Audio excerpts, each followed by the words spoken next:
My girlfriend posted on Facebook for all our friends. I cheated because you're boring as hell in bed, deal with reality. I commented. Okay. Understood. Then I sent screenshots to her ultra-conservative religious parents. Next morning, she was homeless and disowned. I 26M never expected to wake up to 47 missed calls and my phone blowing up with notifications. But there it was, tagged by my girlfriend, Jennifer 24, in a public Facebook post. Finally gonna be honest. Been cheating on William for 2 months now with Christopher because William is boring as hell in bed, like watching paint dry levels of boring. At least Christopher knows what he's doing. Deal with reality at William. 312 reactions. 89 comments. All our mutual friends, her co-workers, my family. I sat there for maybe 5 minutes just staring. We'd been together for 3 years, living together for 1. I'd been planning to propose next month, already had the ring hidden in my sock drawer. The comments were a mix of shock, people defending me, and her friends cheering her on. Her best friend Patricia commented, "Yes. Queen finally telling the truth." Another friend wrote, "Get it, girl. Life's too short for bad decay." I didn't respond immediately. Instead, I took screenshots of everything. The post, every single comment, her friends encouraging her. Then I went to our chat history and screenshotted the messages from last week where she was telling me she loved me, calling me baby, making plans for our anniversary. Finally, I commented. Okay. Understood. That's it. 2 words. Then I did something else. See, Jennifer comes from an ultra-conservative religious family. Like the kind where her dad's a deacon, her mom runs the church daycare, and they still think she's a virgin.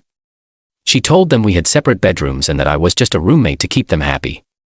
They own the apartment we live in. She told me they were just helping with rent, but I later found out they pay for everything. I created a folder. Screenshots of her post, her friends' comments, and then I added some other things. Photos from her Instagram stories showing her at clubs when she told her parents she was at Bible study. Pictures of us clearly together as a couple that she'd hidden from them. I sent it all to her parents. Her dad, her mom, her super religious older brother, Michael, who's studying to be a pastor. Then I packed my stuff. Update 1. Holy shit. This blew up. Okay. So here's what happened next. I was loading my last box into my car when the shitstorm started. Jennifer had gone to brunch with Patricia and some other friends to celebrate her freedom and honesty. Her words from her Instagram story. Yes. She was still posting about it. Her dad called her. She didn't answer. Her mom called. No answer. Then Michael showed up at the apartment. According to my former neighbor who texted me the play-by-play, Michael was pissed. Like biblical wrath level pissed. He was banging on the door for 20 minutes. When Jennifer finally got home, the screaming match was legendary. Cops were called. But here's where it gets interesting. Turns out, Daddy Deacon wasn't just angry about the cheating and lying. See, Jennifer's parents own the apartment. She doesn't pay any rent. Never has. They bought it as an investment, but really it was just for their baby girl. She'd been lying to me about paying her share. By 6 p.m., I got a text from Michael. You have nothing to worry about. She has 72 hours to vacate.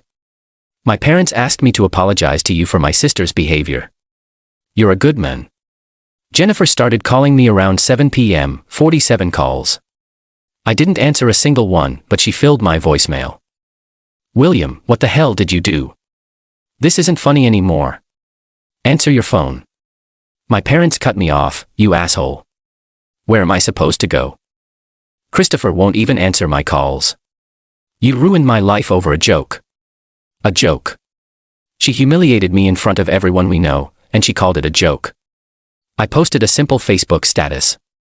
Moving forward, thanks to everyone who reached out. I'm good. The comments on her original post started shifting. Suddenly, all those people cheering her on were real quiet. Update 2, buckle up because this gets worse for her and somehow more insane. So Jennifer ended up moving in with Patricia. Apparently, Christopher, the sex god she threw away our relationship for. Yeah. He's married. Has been the whole time. When his wife found out, I sent her screenshots the same day I contacted Jennifer's parents. He blocked Jennifer on everything and went into full damage control mode. But Jennifer isn't going down without a fight. She started a whole campaign against me on social media. According to her, I was financially abusive because I made her pay for her own Starbucks. I was controlling because I asked her to text me when she got home safe. I manipulated her into cheating. Still trying to figure out the logic there. I turned her family against her with lies. Screenshots are lies now. Her friends were eating it up. Patricia started a Facebook group called Support Jennifer, Survivors of Emotional Abuse. They had 23 members, mostly Jennifer's friend group, all sharing stories about their toxic exes. Then Jennifer made a crucial mistake.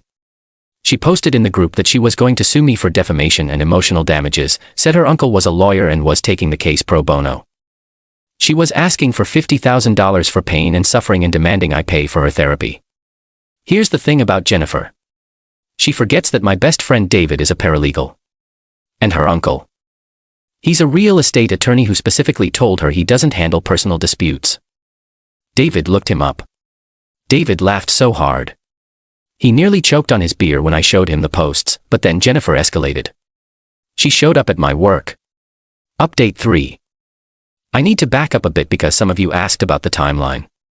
This all started on a Sunday, the Facebook post. By Wednesday, she was kicked out.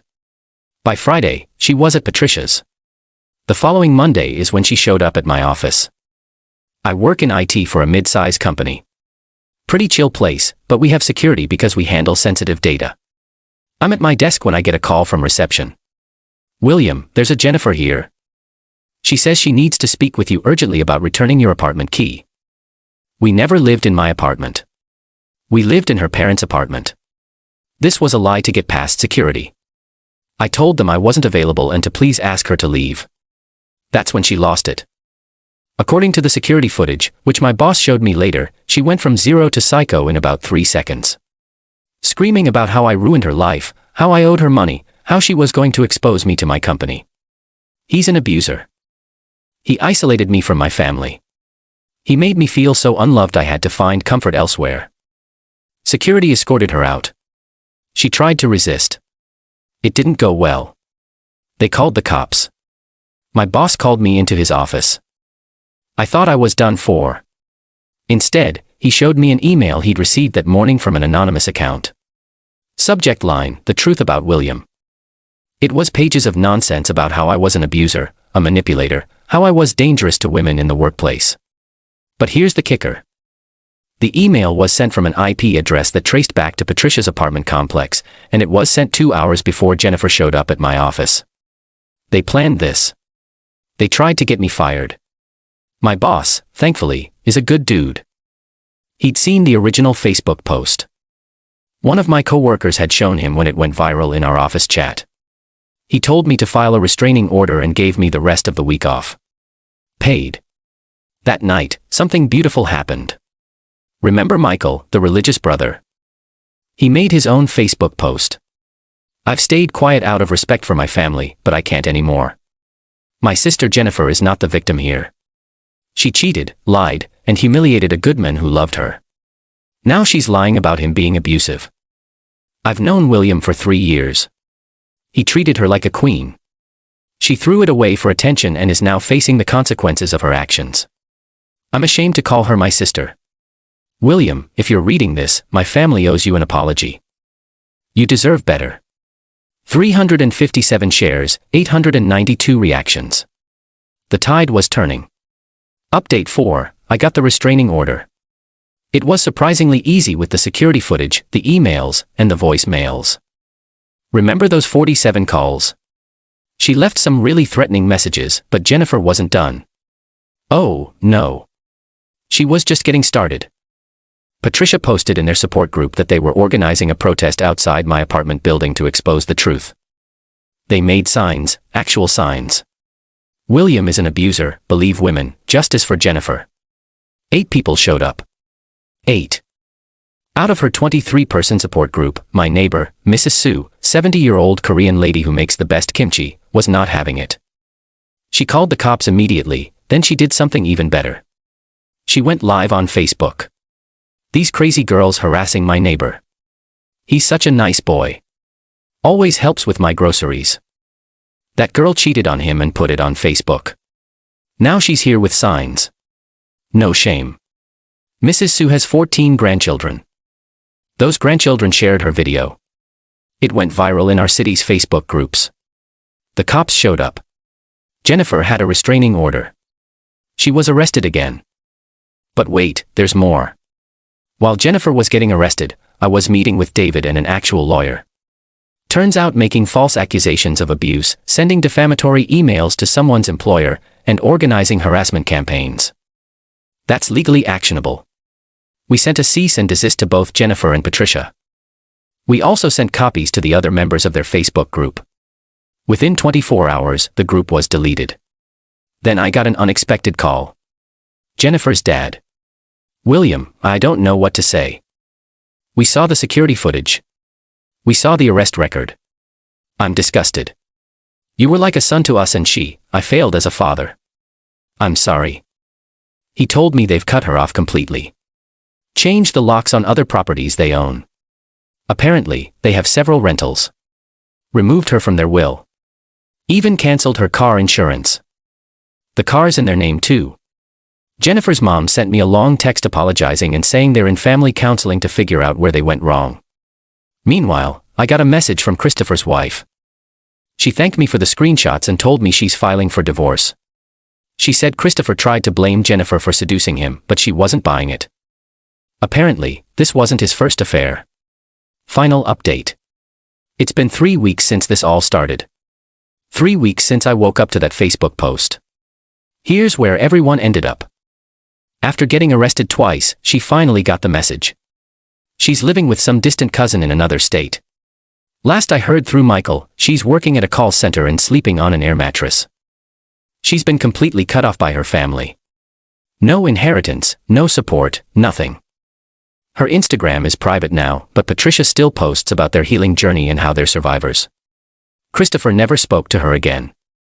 The men she threw away a 3-year relationship for blocked her number and went back to his wife, who still divorced him anyway. Me. I found a better apartment closer to work. My boss gave me a raise for handling a difficult situation with maturity. His words. I'm in therapy, not because of trauma, but because I want to make sure I don't miss red flags in the future. The ring. I returned it and used the money for a solo trip to Japan I've always wanted to take. I leave next month. The legal stuff. My lawyer sent the final demand letter. If Jennifer or any of her friends contact me, my employer, or make any more public statements about me, we proceed with the defamation suit. So far, silence. The friends, most of our mutual friends sided with me after seeing the evidence. The ones who didn't, good riddance. My real friends threw me a freedom party last weekend. Mrs. Chen made kimchi fried rice. David brought his new girlfriend. It was nice.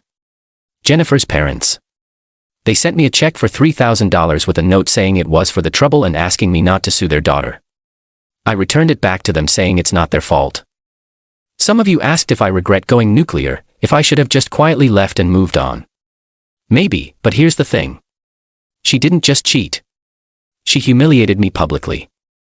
She tried to destroy my reputation for fun. She got her friends to pile on. Then when faced with consequences, she tried to destroy my career and have me arrested. So no. I don't regret a damn thing. To everyone going through something similar, document everything, protect yourself legally, don't engage directly, let them hang themselves with their own rope. And Jennifer, if you're reading this from your cousin's air mattress, was Christopher worth it? Peace out, Reddit. Thanks for following this wild ride. Edit. Since some of you asked, yes. This is real. No. I won't be sharing the actual screenshots or videos for obvious legal reasons. And to the person who messaged me saying they think they know who Patricia is, please don't contact anyone involved. Let's just let this die here. Edit 2. Holy hell. Michael just texted me. Apparently, Jennifer tried to start a GoFundMe claiming she was a victim of financial abuse and needed help getting back on her feet. It got reported and taken down within hours. She really doesn't learn, does she?